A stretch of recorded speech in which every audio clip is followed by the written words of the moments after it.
The distant hum of the dying starship shudders through the hull, metal groaning, as the great Cataclysm's remnants tear through it like paper. Alarms scream, red lights flashing as Captain Elias Voss grips the console, his voice raw with urgency.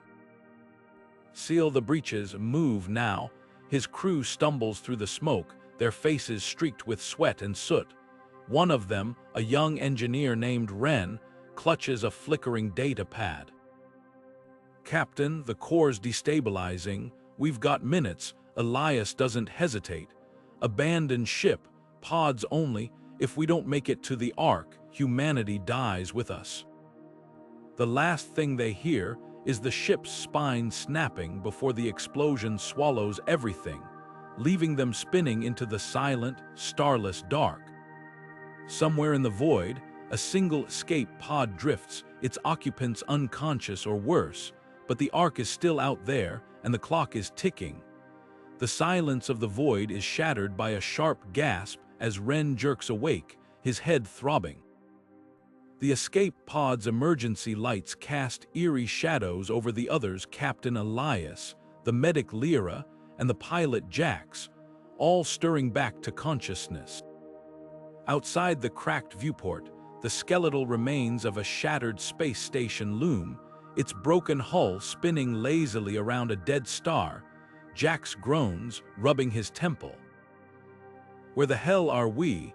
Before anyone can answer, a sudden impact jolts the pod, metal screeching, as it scrapes against the station's outer docking ring. The airlock hisses open, revealing a figure silhouetted against the dim red glow of emergency lights. A woman steps forward, her armored scavenger gear streaked with grime, a plasma rifle slung across her back. "You're either the luckiest or dumbest people I've ever seen," she says, her voice edged with dark amusement. "Name's Kira, and if you value breathing, you'll listen close. This station isn't abandoned. It's a tomb for the desperate." Elias narrows his eyes, one hand drifting toward his sidearm. "We're looking for the Ark." Kira barks a laugh. "Aren't we all?" She gestures for them to follow, leading them through corridors littered with debris and the occasional frozen corpse.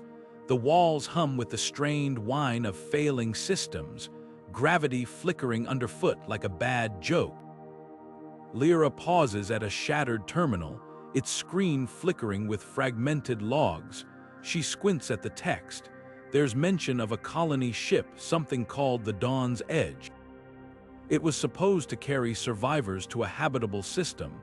Elias exchanges a glance with Jax. "That's our way out." Kira shakes her head. "If it's even still here, it won't be unguarded." The things that haunt this place, they're not human anymore. As if on cue, the station shudders, a deep metallic groan echoing through the halls. The lights flicker, then die, plunging them into darkness for one heart-stopping second before the backups kick in. The gravity generators sputter, and suddenly the floor tilts violently, sending them sliding toward a sealed hangar bay.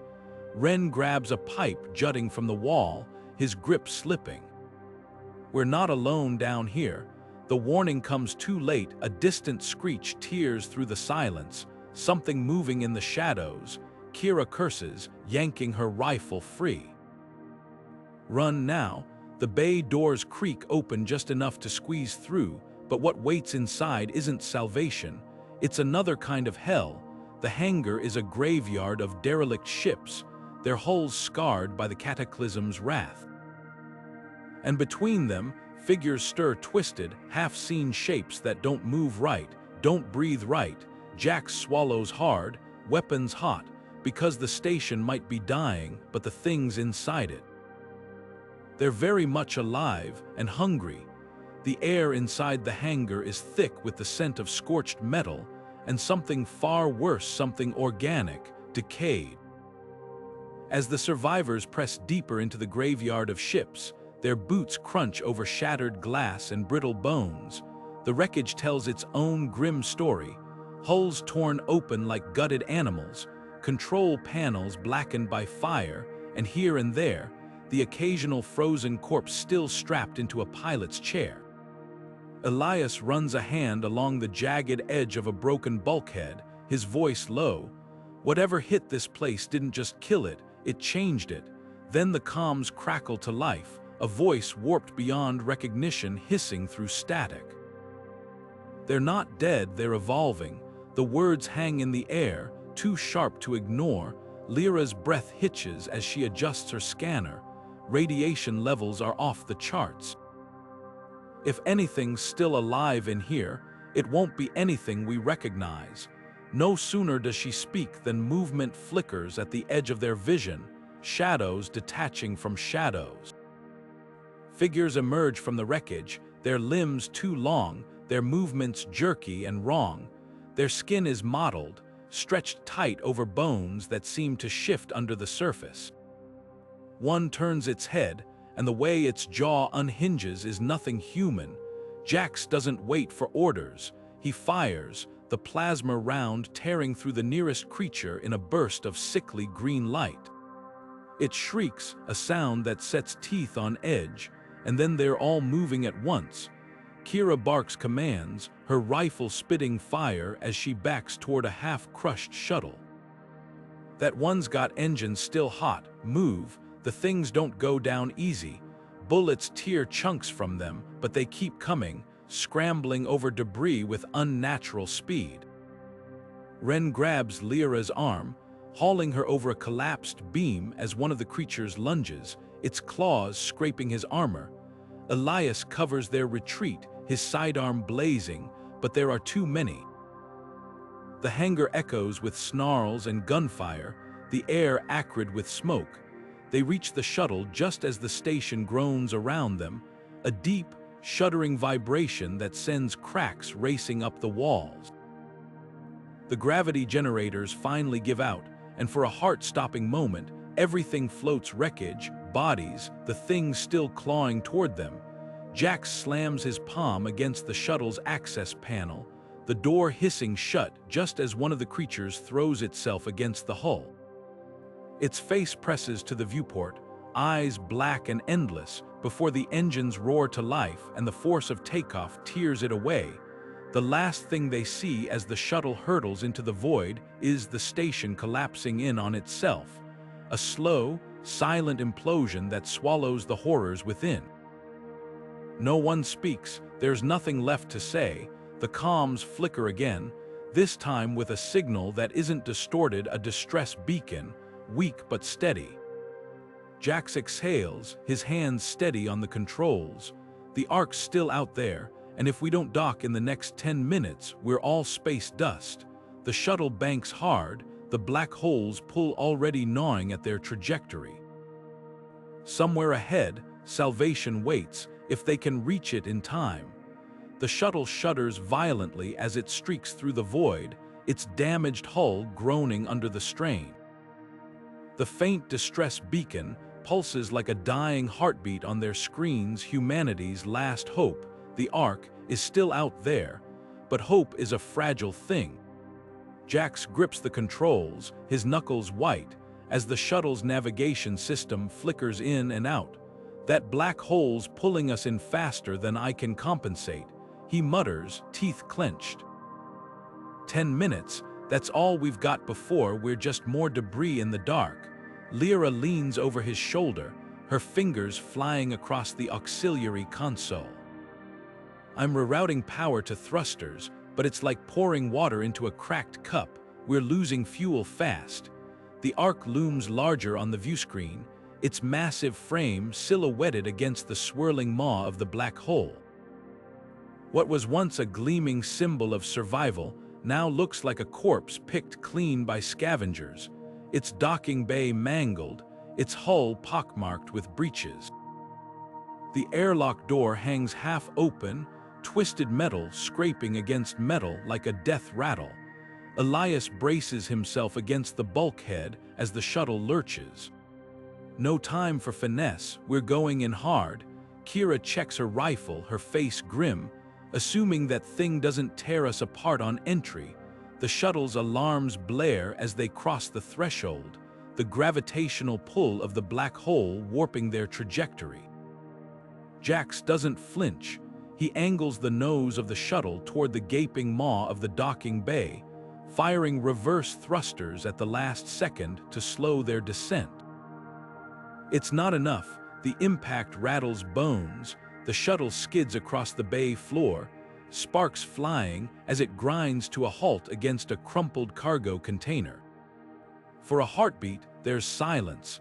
Then the groaning of stressed metal fills the air as the Ark's failing gravity generators struggle to keep them anchored.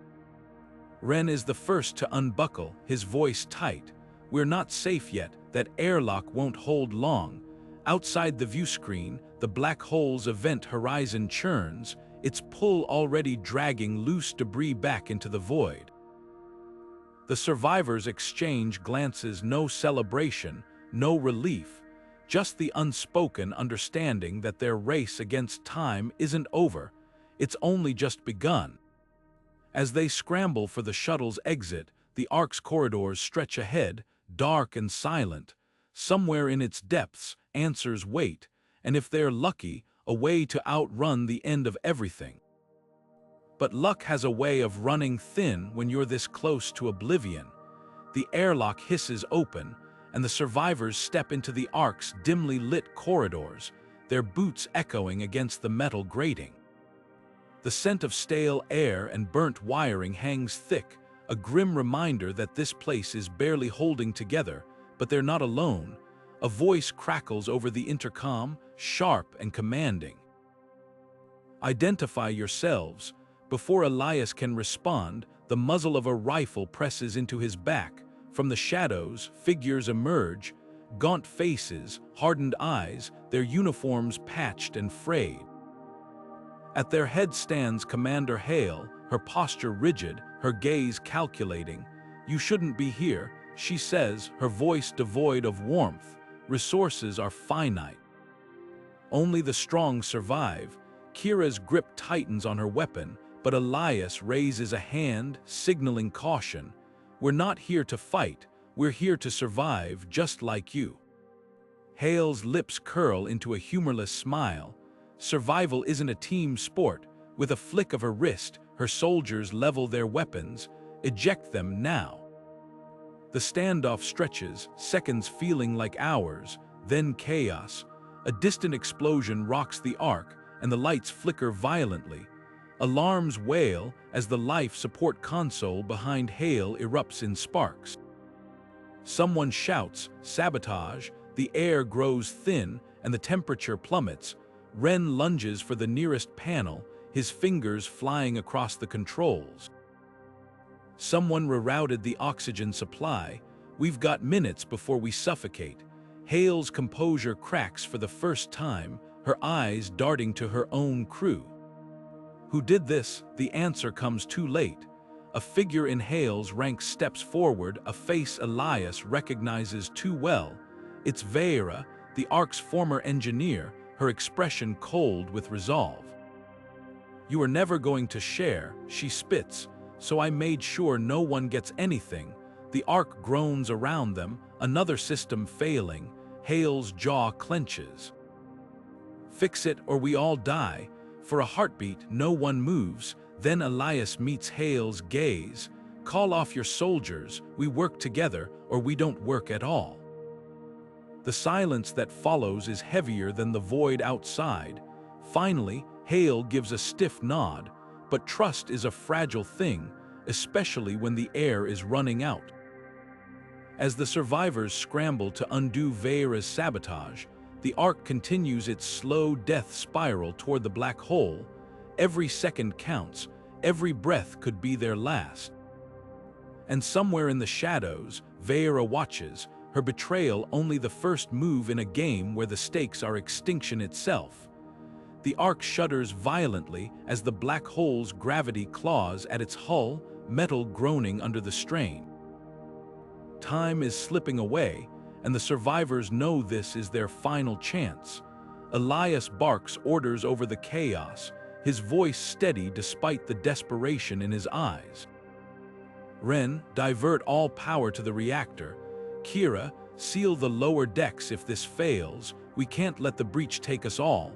The core chamber is a nightmare of sparking consoles and buckling plating, but Jax doesn't hesitate. He wrenches open the access panel, his hands moving with grim determination. The ignition sequence is fried. We'll have to manual override it. One wrong move and we're a flash in the void. Hale's soldiers work alongside them now, the old divisions forgotten in the face of annihilation. Even Vera, her betrayal still fresh, grabs a tool and gets to work. Survival, it seems, is the only loyalty left. A warning siren blares. The Ark's orbit is decaying fast. Elias grabs the comms unit, his transmission cutting through the static. This is Captain Elias Voss of the Ark. If anyone's out there, we are the legacy of the Cataclysm. Remember us.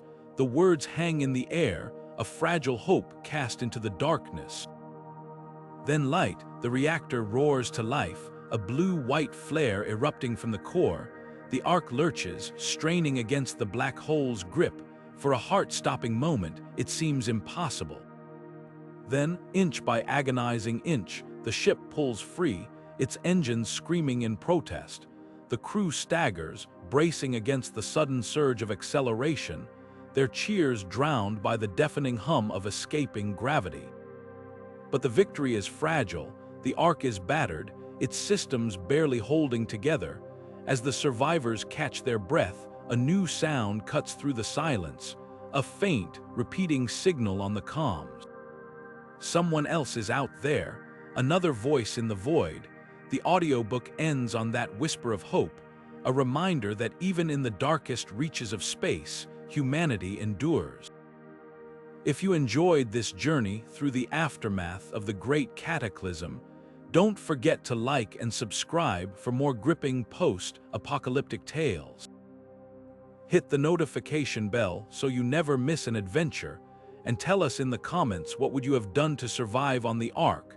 Until next time, stay curious and keep looking to the stars.